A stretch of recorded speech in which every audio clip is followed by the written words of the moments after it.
like to start by going back to the start of DVMission 14 years ago. And what's the initial idea for the event? There's a story to tell there. The initial idea of the event has its own little origins mythology. At the time, I was involved with a group of people who were trying to put on a film festival. And we'd have these meetings and we'd invite people to come and pitch ideas to us. And what was happening a lot was people were coming along and saying, oh, you should do this and you should do that. And the list of things that we were going to have to do for this film festival was getting longer and longer and longer.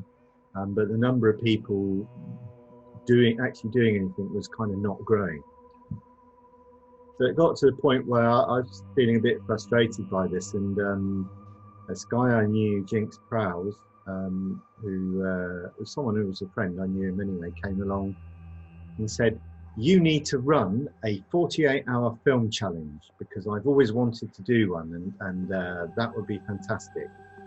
So I said to him, that's a great idea. Why don't you run it? And he said, okay. That year we ran, I think that was 2005, 2006, that year we ran, him and I put together a 48-hour film challenge. We took part in it as well because the whole point was we wanted to take part in one.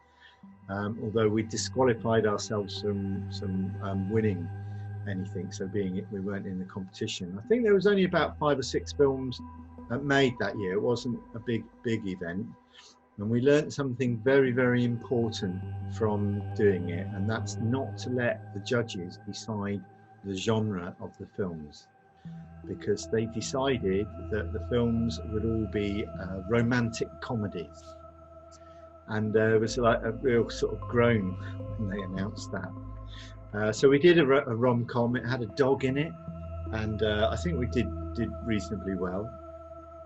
But after that, we kind of started to sort of grow it and build it. And for the first few years, Jinx and I ran it together. So that was the genesis. Really, I think both of us wanted to do take part in a 48-hour film challenge. And one of the things about Portsmouth, if you want to do something, you're probably going to have to organise it yourself.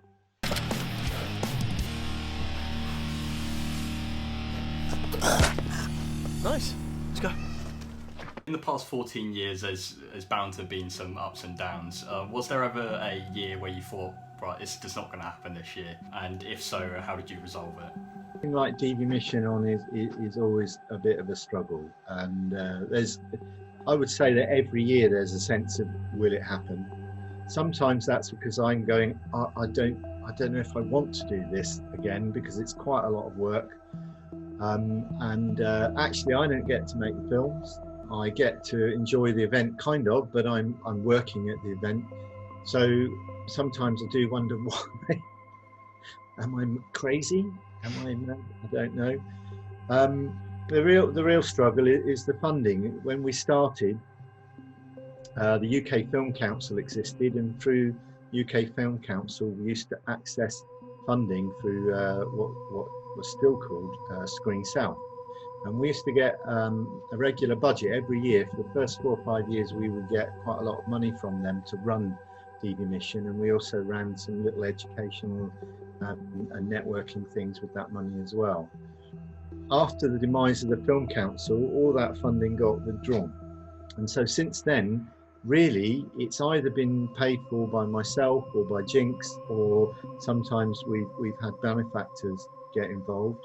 The last few years we've managed to get sponsors on board. We've got a bit of a model for getting sponsors on board, and we've been reasonably successful. I think last year, or actually 2020, this last one we did was the first time that actually we didn't lose any money at all and everything was paid for. So that's the struggle. The struggle is always the money and how we get access to the money to pay for it.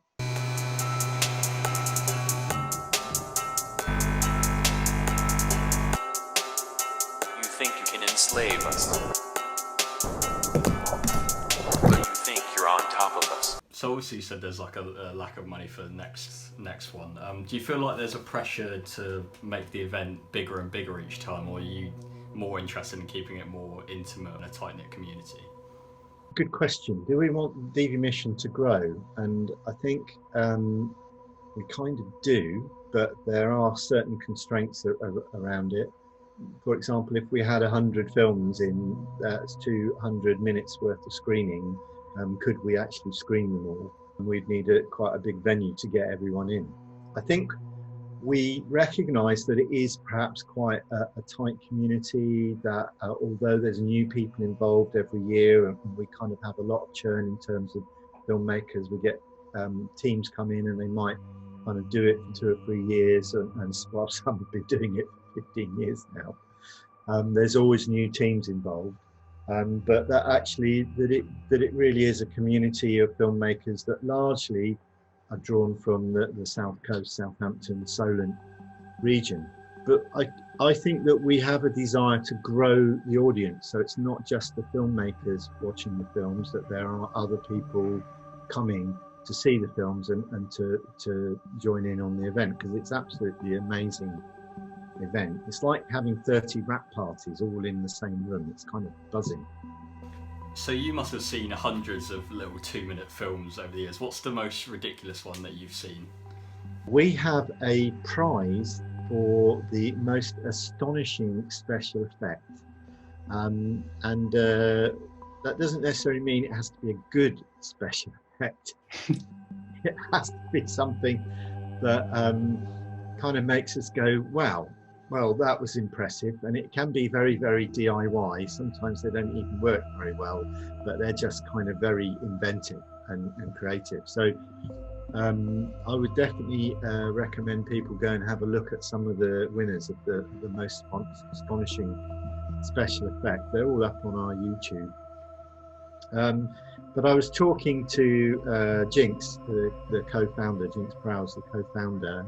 He's no longer involved with running the event, but he does come and MC the awards every year.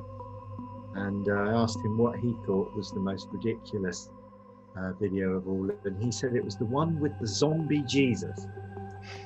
I thought, yeah, that's kind of a bit out there, really, isn't it? A zombie Jesus. So that's probably gets our vote. But there have been so many, it's difficult to identify one particular film that stands out in that regard, because some of them are just like really off the wall. Ever since I was a little girl, I've always loved Jesus. He is risen! God! Jesus Christ! You're listening to Revelation Radio.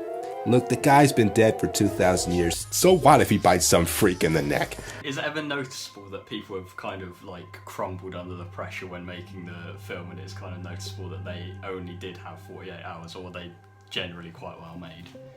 A couple of years back, there was a film made, and the guys who made this film made it like literally in the last few hours before the deadline, and apparently they'd spent the whole weekend fretting about just really couldn't do it. They'd been doing it for a few years, but this particular year they were just like didn't have the sense of what they wanted to do. And eventually they made something that was really good and very funny, and won an award, I believe, that was all about the fact that they couldn't make a film. And it's so, it just goes to show that you can pull something out of the bag. But yeah, I think it's a challenge. Some teams kind of find it easy, other teams find it hard. It depends on how much partying is going on during the filmmaking. What's an Ebola zombie anyway? Don't know. Sounds like to film challenge with makeup or something. Well, when the going gets weird. What do you mean by that? I've no idea. Obviously, it's like a tight-knit community. There's been people who've been involved for the whole 14 years, but have only just won their first award, or are still yet to win an award. What do you think keeps people coming back every year? Back to DVMission because it's a lot of fun, I have to say. The only year that we did it properly was the first one, and actually it was absolute fantastic weekend. When I was living in China, I used to submit a film with some students that I was working with, and it was great fun working with them making these films. So I've done it a few times, and it is really good fun. I think it's partly the networking that goes on. You know, at the awards night, there are something like 300 people in the room. They are all of the local filmmakers, the creatives, all the people working in the film industry or the creative industries locally are there. So you see all those people, you network with them, you socialize with them. It's a real buzz. And also it's good because it kind of drives you to make a film. And it's like, okay, we've made another film. And for a lot of people, even those working in creative industries, a lot of those people might be doing a lot of production work, but it might be for clients. It might not be kind of their creative moment. And so this is an opportunity for them to put all the client stuff away and just get out there and make something that's totally crazy, that's totally inventive, and it has a creative spark behind it. I dreamt about you again last night. The last time! I'm not Jesus! Have pity! Well, we all go a little bit mad sometimes, don't we?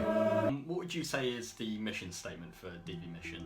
DVMission's mission statement, if you like, there are kind of three strands to it, really. One is to contribute to the local creative and cultural economy. And I think we do that by putting on probably one of the few film-related events in the city. Also, I think we have contributed in some small way to people's career development. And I can cite lots of examples of that. There are plenty of people who have joined teams at one point in time and then moved around different teams and then ended up working for a production company through people they've met at DVMission.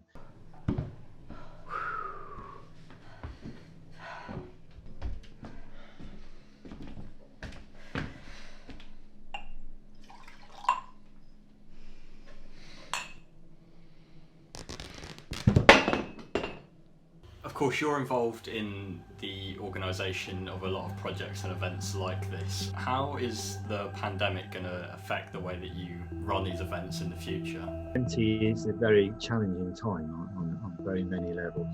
I think for people running events like I do and some of the people I work with, it poses specific challenges.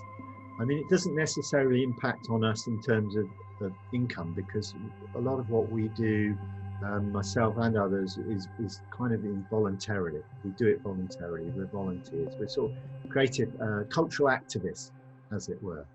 DVMission 2021 is happening in March, so we don't even know whether that will happen. Will we be able to run the show the way we have done? We have no idea. But largely, we seem to be shifting to a more kind of online live stream approach to some of the things we do. Right, so that's all the questions I had. Is there anything you wanted to add? Anything I'd like to add is all the dates for the 2021 DVMission are on the website, on the Film Freeway.